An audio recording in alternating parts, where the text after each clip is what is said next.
Saudara-saudaraku yang kekasih, janganlah percaya akan setiap roh, tetapi ujilah roh-roh itu, apakah mereka berasal dari Allah. Sebab banyak nabi-nabi palsu yang telah muncul dan pergi ke seluruh dunia. Demikianlah kita mengenal roh Allah. Setiap roh yang mengaku bahwa Yesus Kristus telah datang sebagai manusia berasal dari Allah. Dan setiap roh yang tidak mengaku Yesus tidak berasal dari Allah. Roh itu adalah roh antikristus, dan tentang dia telah kamu dengar bahwa ia akan datang, dan sekarang ini ia sudah ada di dalam dunia. Kamu berasal dari Allah, anak-anakku, dan kamu telah mengalahkan nabi-nabi palsu itu, sebab roh yang ada di dalam kamu lebih besar daripada roh yang ada di dalam dunia. Mereka berasal dari dunia, sebab itu mereka berbicara tentang hal-hal duniawi, dan dunia mendengarkan mereka. Kami berasal dari Allah. Barang siapa mengenal Allah, ia mendengarkan kami. Barang siapa tidak berasal dari Allah, ia tidak mendengarkan kami. Itulah tandanya roh kebenaran dan roh yang menyesatkan. Saudara-saudaraku yang kekasih, marilah kita saling mengasihi, sebab kasih itu berasal dari Allah. Dan setiap orang yang mengasihi lahir dari Allah dan mengenal Allah. Barang siapa tidak mengasihi, ia tidak mengenal Allah, sebab Allah adalah kasih. Dalam hal inilah kasih Allah dinyatakan di tengah-tengah kita, yaitu bahwa Allah telah mengutus anaknya yang tunggal ke dalam dunia, supaya kita hidup olehnya. Inilah kasih itu. Bukan kita yang telah mengasihi Allah, tetapi Allah yang telah mengasihi kita dan yang telah mengutus anaknya sebagai pendamaian bagi dosa-dosa kita. Saudara-saudaraku yang kekasih, jikalau Allah sedemikian mengasihi kita, maka haruslah kita juga saling mengasihi. Tidak ada seorang pun yang pernah melihat Allah. Jika kita saling mengasihi, Allah tetap di dalam kita dan kasih-Nya sempurna di dalam kita. Demikianlah kita ketahui bahwa kita tetap berada di dalam Allah dan Dia di dalam kita. Ia telah mengaruniakan kita mendapat bagian dalam Roh-Nya. Dan kami telah melihat dan bersaksi bahwa Bapa telah mengutus anaknya menjadi juru selamat dunia. Barang siapa mengaku bahwa Yesus adalah anak Allah, Allah tetap berada di dalam Dia dan Dia di dalam Allah. Kita telah mengenal dan telah percaya akan kasih Allah kepada kita. Allah adalah kasih, dan barang siapa tetap berada di dalam kasih, ia tetap berada di dalam Allah, dan Allah di dalam Dia. Dalam hal inilah kasih Allah sempurna di dalam kita. Yaitu kalau kita mempunyai keberanian percaya pada hari penghakiman, karena sama seperti Dia, kita juga ada di dalam dunia ini. Di dalam kasih tidak ada ketakutan. Kasih yang sempurna melenyapkan ketakutan. Sebab ketakutan mengandung hukuman. Dan barang siapa takut, ia tidak sempurna di dalam kasih. Kita mengasihi karena Allah lebih dahulu mengasihi kita.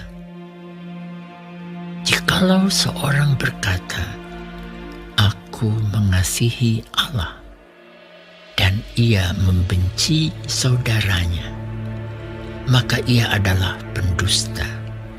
Karena barang siapa tidak mengasihi saudaranya yang dilihatnya, tidak mungkin mengasihi Allah yang tidak dilihatnya. Dan perintah ini kita terima dari Dia. Barang siapa mengasihi Allah, ia harus juga mengasihi saudaranya.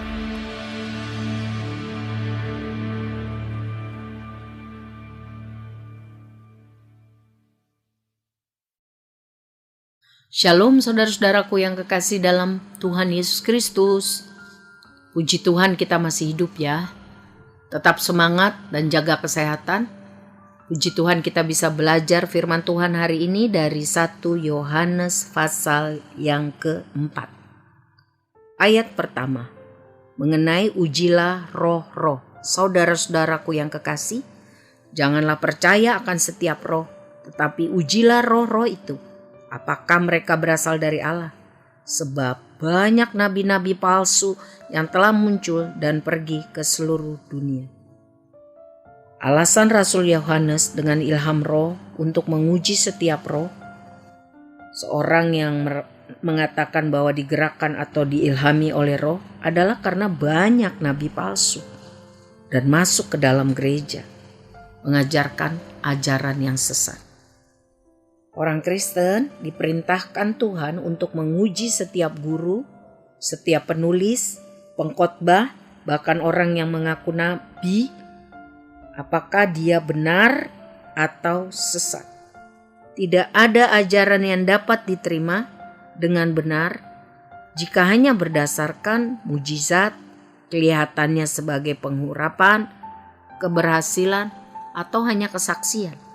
Semua pengajaran harus diperiksa dengan benar, dengan seksama, apakah sesuai dengan kebenaran firman Tuhan, Alkitab atau tidak. Harus diuji, apakah sesuai dengan ajaran firman Tuhan atau tidak. Sebab itu penting sekali saudara, untuk kita benar-benar setiap hari belajar firman Tuhan. Supaya kita tidak disesatkan. Alkitab berkata, menjelang akhir zaman, banyak nabi-nabi palsu, ajaran-ajaran sesat. Sebab itu kita harus waspada terhadap ajaran yang tidak sungguh-sungguh kita tahu apakah itu sesuai firman Tuhan atau tidak. Ya, kehidupan narasumber atau guru-guru itu harus diuji dulu. Apakah mereka melakukan firman atau tidak? Dari buahnya juga, buah kehidupan, kita dapat mengujinya. Di ayat 2, demikian kita mengenal roh Allah. Setiap roh yang mengaku bahwa Yesus Kristus telah datang sebagai manusia berasal dari Allah. Dan setiap roh yang tidak mengaku Yesus tidak berasal dari Allah. Roh itu adalah roh antikristus. Dan tentang dia telah kamu dengar bahwa ia akan datang dan sekarang ini ia sudah ada di dalam dunia. Liberalisme teologis dan ajaran-ajaran sesat menunjukkan bahwa mereka antikristus. Mereka menyangkal bahwa Yesus itu adalah Tuhan. Mereka menyangkal bahwa Yesus itu lahir dari seorang perawan. Mereka menyangkal bahwa kematian Kristus itu untuk menebus dosa manusia. Mereka menyangkal bahwa Yesus sudah disalib. Mereka menyangkal bahwa Yesus sudah bangkit.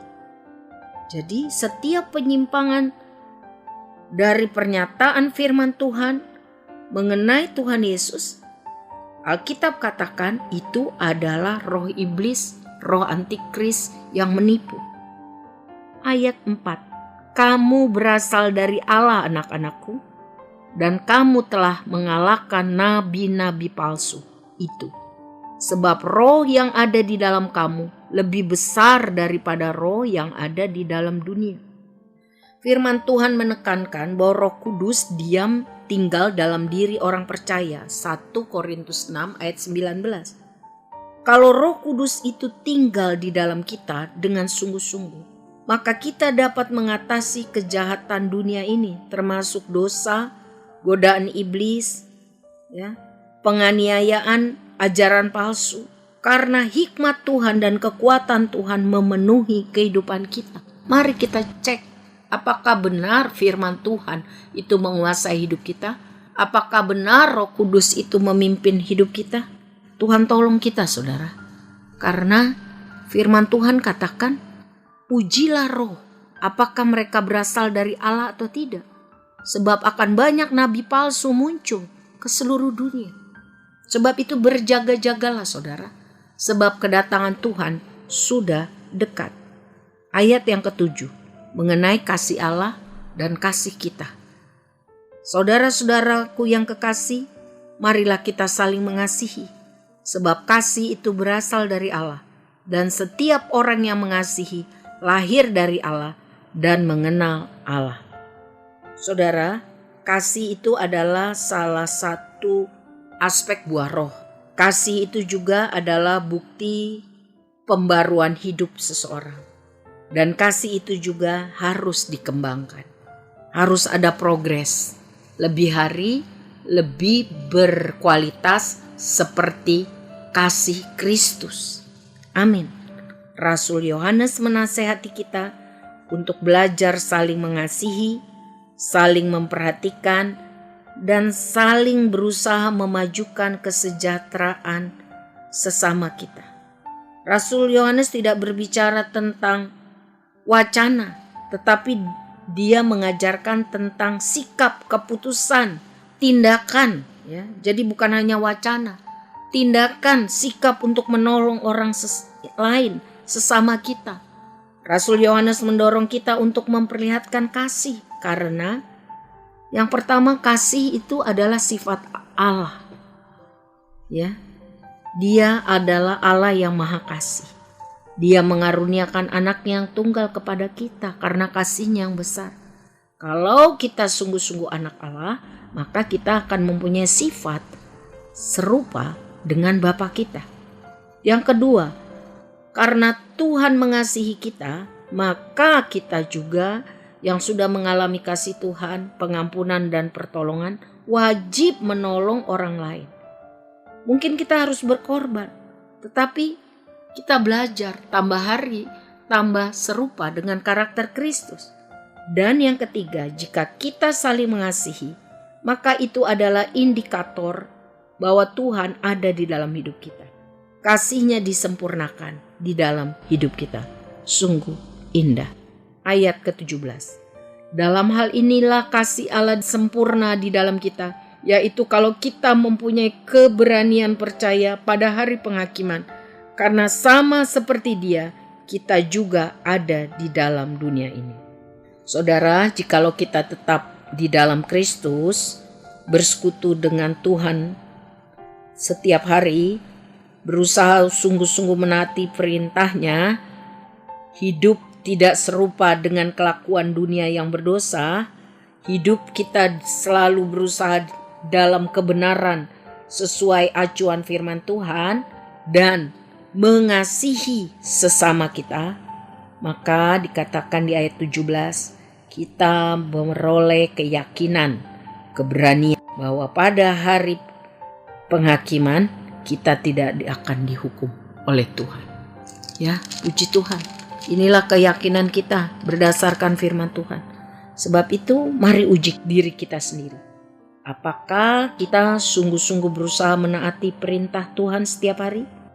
Apakah kita setiap hari punya kerinduan untuk membaca firman, berdoa, memuji Tuhan, dan melakukan firman? Apakah kita tinggal di dalam kebenaran firman? Apakah kita tidak lagi suka melakukan yang berdosa? Apakah kita hidup mengasihi sesama? Tidak egois. Lebih hari lebih memiliki karakter Kristus. Kalau ya, berarti kita punya keberanian percaya bahwa pada hari terakhir kita tidak akan dihukum. Kita akan berjumpa Tuhan dan bersukacita karena kita percaya, taat, dan setia. Tuhan Yesus memberkati kita semua. Amin.